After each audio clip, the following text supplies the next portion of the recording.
Hello，大家好啊！又係我馬長南哥啊。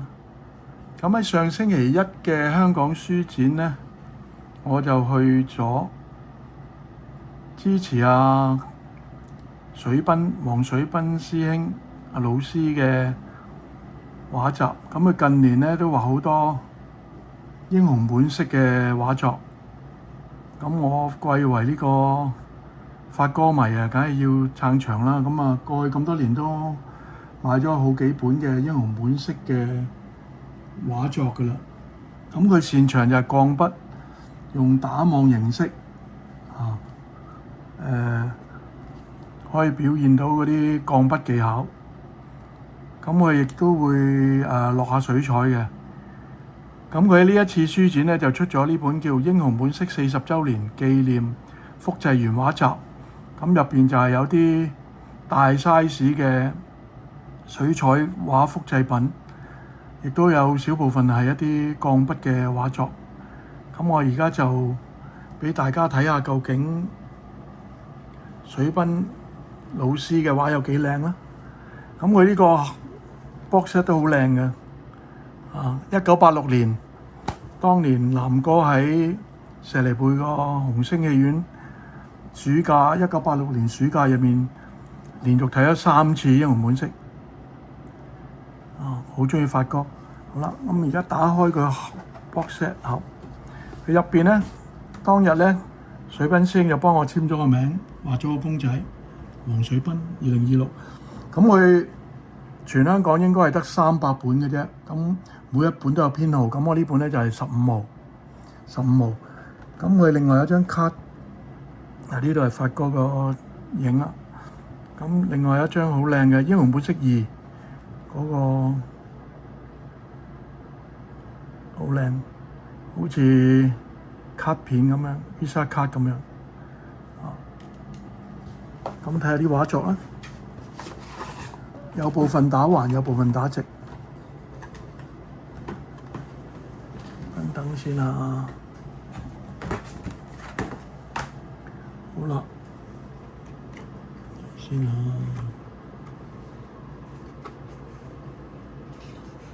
好，咁我睇咗啲打橫嘅先啦。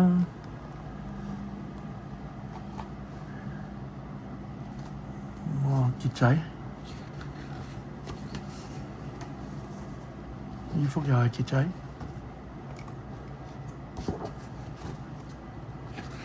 咁佢都係個紙質，類似係一個水彩紙咁樣。有粒凸紋嘅，好似水彩紙咁嘅。咁呢度同阿朱寶意啦，同佢，呢個係張國榮練槍，傑仔練槍。發哥，呢個相信係佢抹完車返落去嗰個地牢停車場食嗰個燒臘飯嗰陣時嗰個表情啦，就係俾阿豪哥撞到佢。乜你信入邊唔係㗎？應該你可能係同呢個有關啦。乜你信入邊都唔係咁講嘅？咁我又跛下隻腳，畫得好神似。咁呢個就係李子雄。咁呢個係有啲網啦，落咗啲網啦。呢個係發哥揸槍啦，好有型嘅姿勢啦。呢個係鋼筆嘅。好啦，跟住會係打直㗎啦。打直睇下點樣可以影到，可能我要遠少少啦。呢個就係開場冇耐喺度篤魚蛋啦。發哥出場，即係話印假銀紙之前，鋼筆。呢個係應該係豪哥坐完監出嚟，係咪去車房揾阿曾江嗰陣時啊？咁呢啲係鋼筆嘅，係用啲打網嘅形式，寫實嘅形式。呢個結仔。跟住就去翻水彩啦。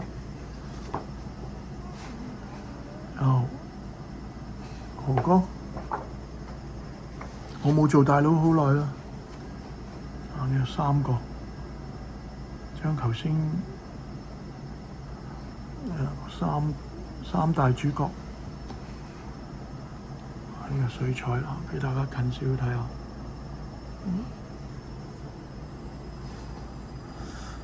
呢度啊，就係電話亭講緊電話。咁啊，當年啊 Leslie 着件類似牛仔褸，有啲毛毛領嘅。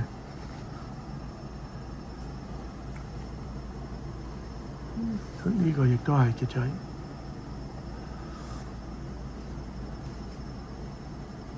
呢個係 Mark 哥，發哥嘅 Mark 哥褸啊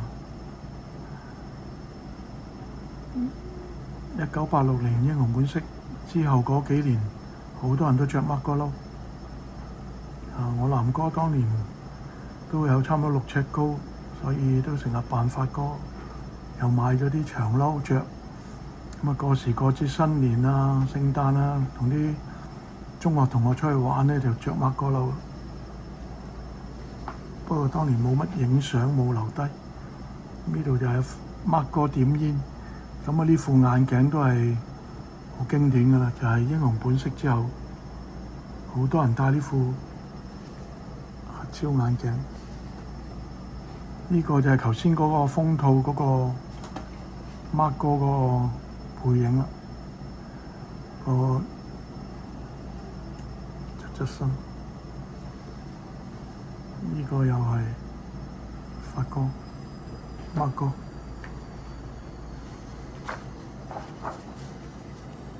呢個 Mark 哥陰陰嘴笑，擔住口煙，戴個黑超，幾有型。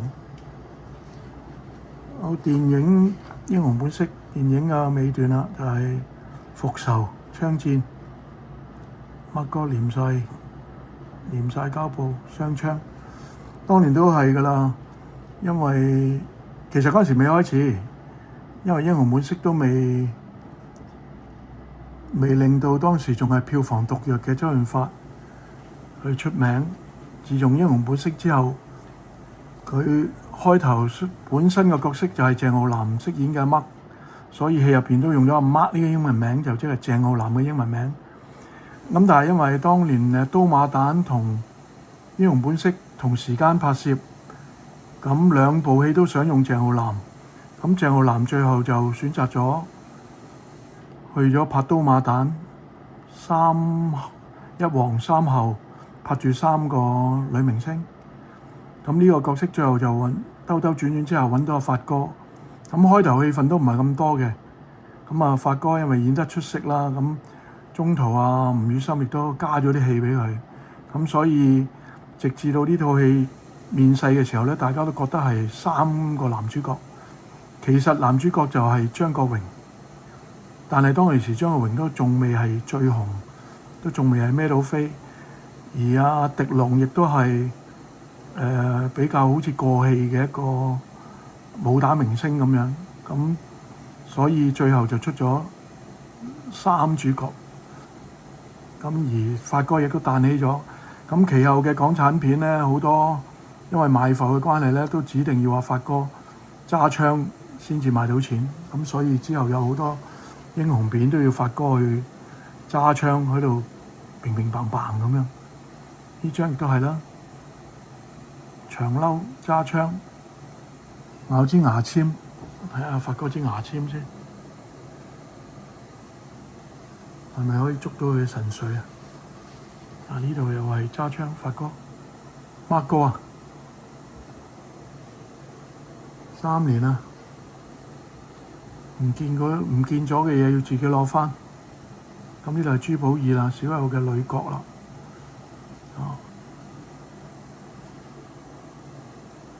呢度就係經典場面啦，發哥講啦，唔見咗嘅嘢要自己去攞返，唔係想話俾人聽我威。